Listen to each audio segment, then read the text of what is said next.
পৃথিবীর বুকে এমন একটি শহর তৈরি করা হয়েছে যার পেছনে খরচ হয়েছে $58 বিলিয়ন বা প্রায় 6 লক্ষ কোটি টাকা, যেখানে আফ্রিকার সবচেয়ে উঁচু টাওয়ার মেঘ ভেদ করে দাঁড়িয়ে আছে, অথচ সেই শহরটি পুরোটাই ফাঁকা, একটা আস্ত ভুতুরে নগরী।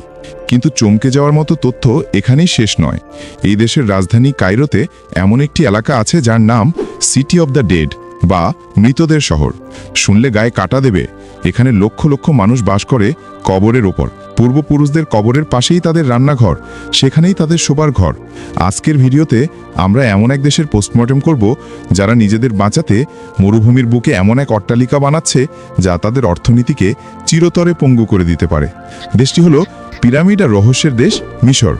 আজকের ভিডিওতে আপনারা জানবেন কেন দেশটির প্রেসিডেন্ট কায়রো ছেড়ে পালাচ্ছেন, কেন সেখানে উটের পিঠে চড়তে $1 লাগে কিন্তু নামতে লাগে $100, এবং বাংলাদেশের সাথে তুলনা করে দেখাবো এই দেশটির সাধারণ মানুষের জীবন আসলে কতটা কষ্টের। শুরুটা করি সেই বিতর্কিত প্রজেক্ট দিয়ে যা বর্তমানে বিশ্বজুড়ে আলোচনার কেন্দ্রবিন্দু। কায়রোর ঠিক 45 কিলোমিটার পূর্বে ধুধু মরুভূমির মাঝখানে জেগে উঠছে এক নতুন রাজধানী। এর নাম নিউ অ্যাডমিনিস্ট্রেটিভ ক্যাপিটাল। মিশরের প্রেসিডেন্ট আল সিসি 2015 সালে ঘোষণা দিয়েছিলেন যে তিনি কায়রোর ভিড় আর জাম থেকে মুক্তি পেতে একটি স্মার্ট সিটি বানাবেন। কাগজে কলমে পরিকল্পনাটি ছিল স্বপ্নের মতো, স্মার্ট ট্রাফিক, গ্রিন এনার্জি এবং 6000 সিসি ক্যামেরা দিয়ে মোড়া এক শহর। কিন্তু বাস্তবতা সম্পূর্ণ ভিন্ন। 10 বছর পার হয়েছে, খরচ হয়েছে $58 বিলিয়ন, কিন্তু শহরটি এখনও জনমানবহীন। পরিকল্পনা ছিল এখানে 65 লক্ষ মানুষ থাকবে, কিন্তু বর্তমানে সেখানে বাস করছে মাত্র 5000 মানুষ, অর্থাৎ শহরটির অকুপেন্সি রেট মাত্র 0.08%। কেন? কারণটা খুবই নির্মম। সেখানে একটি সাধারণ ফ্ল্যাটের দাম শুরু হয় $1 লক্ষ বা 1,10,00,000 টাকা থেকে, অথচ মিশরের একজন সাধারণ সরকারি কর্মচারীর মাসিক বেতন মাত্র 6,000 থেকে 9,000 ইজিপশিয়ান পাউন্ড, যা বাংলাদেশি টাকায় মাত্র 14,000 থেকে 21,000 টাকার সমান। একজন সাধারণ মানুষের পক্ষে সেখানে বাসা কেনা গাণিতিকভাবে অসম্ভব। তাকে না খেয়ে টানা 70 বছর বেতন জমিয়ে একটি ফ্ল্যাট কিনতে হবে। এখন প্রশ্ন হলো, সাধারণ মানুষ যদি থাকতেই না পারে তবে কার জন্য এই শহর? এর উত্তর লুকিয়ে আছে 2011 সালের ইতিহাসে। তাহরির স্কয়ারে সেই বিপ্লব মনে আছে, যখন লক্ষ লক্ষ মানুষ কায়রোর রাজপথ দখল করে সরকারকে অচল করে দিয়েছিল? প্রেসিডেন্ট সিসি একজন প্রাক্তন জেনারেল। তিনি জানেন কায়রোর সরু গলিতে বিক্ষোভ দমন করা কঠিন, তাই তিনি মরুভূমিতে এমন এক রাজধানী বানাচ্ছেন যার রাস্তাগুলো অনেক চওড়া, যেখানে চাইলেই সহজে ট্যাঙ্ক নামানো যাবে এবং বিদ্রোহ দমন করা যাবে। প্রেসিডেন্সিয়াল প্যালেসটি বানানো হয়েছে দুর্গের মতো করে। নতুন পার্লামেন্ট ভবন, আফ্রিকার সবচেয়ে উঁচু আইকনিক টাওয়ার, সবই তৈরি। কিন্তু এই শহরটি মিশরের সাধারণ মানুষের জন্য নয়, এটি তৈরি করা হয়েছে শাসকদের সুরক্ষার জন্য।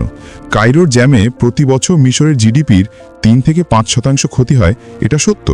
বায়ু দূষণে বছরে 18,000 মানুষ মারা যায়।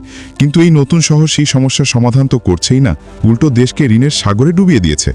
আসুন একটু দেশটির ভূগোলের দিকে তাকাই, তাহলে পুরো বিষয়টা পরিষ্কার হবে। মিশরের আয়তন প্রায় 1 লক্ষ বর্গ কিলোমিটার, কিন্তু এখানেই একটা বিশাল ধোঁকা আছে। মিশরের 95% জমি হলো বসবাসের অযোগ্য মরুভূমি। দেশটির 11 কোটি মানুষ শুধুমাত্র নীল নদের আশেপাশের চিকন এক ফালি জমিতে গাদাগাদি করে থাকে। চিন্তা করুন, বাংলাদেশের পুরো জনসংখ্যা যদি শুধুমাত্র ঢাকা আর চট্টগ্রাম বিভাগের নদীর তীরে বাস করত আর বাকি দেশটা সাহারা মরুভূমি হতো, পরিস্থিতিটা কেমন হতো? ঠিক সেটাই হচ্ছে মিশরে। কায়রোর জনসংখ্যা 2,30,00,000, যা বিশ্বের অন্যতম ঘনবসতিপূর্ণ শহর। মানুষ এখানে শ্বাস নিতে পারে না, কিন্তু সরকার সেই সমস্যার সমাধান না করে মরুভূমিতে ধনীদের জন্য প্রাসাদ বানাচ্ছে। অর্থনীতির কথা বললে আপনার চোখ কপালে উঠবে। 2014 সালে মিশরের বৈদেশিক ঋণ ছিল $46 বিলিয়ন, আজ সেটা বেড়ে দাঁড়িয়েছে $155 বিলিয়ন বেশি। তাদের মোট জিডিপির 89% এখন ঋণের বোঝা। আরও ভয়ের ব্যাপার হলো, সরকার যা আয় করে তার 60% চলে যায় ঋণের কিস্তি আর সুদ শোধ করতে, অর্থাৎ স্কুল, হাসপাতাল বা জনগণের কল্যাণে খরচ করার মতো টাকা তাদের হাতে নেই। টাকা কোথা থেকে আসছে? চীন থেকে। নিউ ক্যাপিটালের বিশাল বিজনেস ডিস্ট্রিক্ট তৈরি করেছে চীনা কোম্পানি।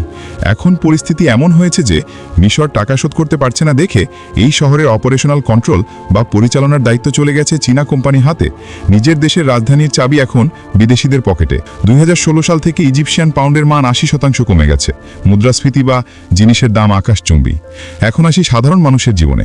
মিশরের মানুষের জীবনযাত্রার সাথে বাংলাদেশের মধ্যবিত্তের বেশ মিল আছে, কিন্তু তাদের কষ্টটা এখন অনেক বেশি। আগেই বলেছি, গড় বেতন মাত্র 120 থেকে $180 মধ্যে। কায়রোতে জীবনযাত্রার খরচ বাংলাদেশের ঢাকার মতোই, কিন্তু খাবার খরচ কিছুটা কম, কারণ সরকার রুটিতে ভর্তুকি দেয়। তাদের প্রধান খাবার কুশারি, ভাত, ডাল, পাস্তা আর পেঁয়াজ বেরেস্তার এক অদ্ভুত মিক্স, যা সস্তা এবং পেট ভরায়। কিন্তু সমস্যা হলো আবাসন নিয়ে। নতুন ক্যাপিটালে তো কেউ যেতে পারছে না, আর পুরনো কায়রোতে বাড়ি ভাড়া দেওয়ার মতো সামর্থ্য অনেকের নেই। সম্প্রতি রেন্ট কন্ট্রোল আইন তুলে নেওয়ায় প্রায় 16 লক্ষ পরিবার উচ্ছেদ হওয়ার ঝুঁকিতে আছে। তারা না পারছে নতুন শহরে যেতে, না পারছে পুরনো শহরে টিকতে। আপনি যদি পিরামিড দেখার জন্য মিশরে যাওয়ার কথা ভাবেন, তাহলে সাবধান। মিশর স্ক্যাম বা প্রতারণার জন্য কুখ্যাত। পিরামিডের সামনে গেলে আপনাকে ঘিরে ধরবে দালালরা। সবচেয়ে বিখ্যাত স্ক্যাম হলো উটের রাইড। তারা বলবে, ওঠো, একদম ফ্রি, আমি তোমার ছবি তুলে দেব। আপনি খুশিতে উটের পিঠে উঠবেন, কিন্তু নামার সময় তারা উটকে ইশারা দিবে বসে না পড়ার জন্য। তখন তারা বলবে, ওঠা ফ্রি, কিন্তু নামতে হলে $100 দিতে হবে। আরেকটি স্ক্যাম হলো প্যাপাইরা স্ক্যাম। প্রাচীন কাগজের নামে তারা আপনাকে কলার খোসা দিয়ে বানানো সস্তা কাগজ ধরিয়ে দিবে 1000 টাকায়। ট্যাক্সি চালকরা মিটার চালাতে চাইবে না, আর রাস্তা পার করে দেওয়ার জন্য পুলিশও আপনার কাছে বকশিস বা টিপস চাইবে। মিশরে বকশিস বা টিপস দেওয়াটা প্রায় আইনের মতো হয়ে গেছে। বাথরুমে টিস্যু পেপার নেওয়ার জন্য আপনাকে টাকা দিতে হবে। পরিবেশের কথা বলতে গেলে মিশর তীব্র পানি সংকটের মুখে। নীল নদী তাদের একমাত্র ভরসা, কিন্তু ইথিওপিয়া নীল নদের উপর বিশাল বাঁধ দেওয়ায় মিশরের পানির প্রবাহ কমে যাওয়ার ঝুঁকি তৈরি হয়েছে। তার উপরেই নতুন কংক্রিটের জঙ্গল মরুভূমির বুকে তাপমাত্রাকে আরও বাড়িয়ে দিচ্ছে। যদিও বলা হচ্ছে এটি একটি গ্রিন সিটি, কিন্তু বাস্তবে এটি একটি এনার্জি হাঙ্গরি দানব। ভবিষ্যৎ কি? সরকার ফেজ 2 এর কাজ শুরু করার জন্য আরও টাকা ধার করছে। IMF শর্ত দিয়েছে মেগা প্রজেক্ট বন্ধ করতে, কিন্তু সরকার থামছে না। তারা একটা জুয়া খেলছে। যদি এই নতুন শহর সফল হয়, তাহলে হয়তো অর্থনীতি বাঁচবে, আর যদি ব্যর্থ হয়, যা হওয়ার সম্ভাবনাই বেশি, তাহলে মিশর এমন এক দেউলিয়াত্বের খাদে পড়বে যা থেকে উঠে আসা অসম্ভব। ভিডিওর শেষে একটা কথা বলতে চাই। একটি দেশ মানে শুধু মাটি বা কংক্রিটের দালান নয়, একটি দেশ মানে তার মানুষ। মিশরের এই নতুন রাজধানী হয়তো ইঞ্জিনিয়ারিংয়ের এক বিষয়।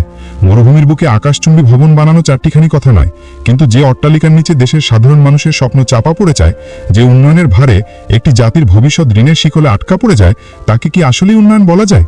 কায়রোর 1000 বছর পুরনো ধুলামাজা রাস্তায় যে প্রাণ আছে, এই চকচকে কাছের শহরে কি সেই আত্মা খুঁজে পাওয়া যাবে? ইতিহাস সাক্ষী, পিরামিডগুলো বানানো হয়েছিল সাধারণ মানুষের রক্তঘামে রাজাদের অমর করে রাখার জন্য। আজ 1000 বছর পর কি আবারও একই ইতিহাসের পুনরাবৃত্তি হচ্ছে না? রাজারা তাদের প্রাসাদে সুরক্ষিত, আর প্রজারা ধুকছে ঋণের বোঝায়। আপনার কি মনে হয়, এই শহর কি মিশরের জন্য আশীর্বাদ হবে, নাকি এটি মধ্যযুগের সবচেয়ে বড় অর্থনৈতিক ভুল? কমেন্ট করে জানান আপনার মতামত। আর যদি ভিডিওটি আপনার চিন্তার জগতে সামান্য নাড়া দিয়ে থাকে, তাহলে লাইক দিয়ে আমাদের সাথে থাকুন। এমন আরও অজানা সত্য নিয়ে আমরা আবারও ফিরব। ধন্যবাদ।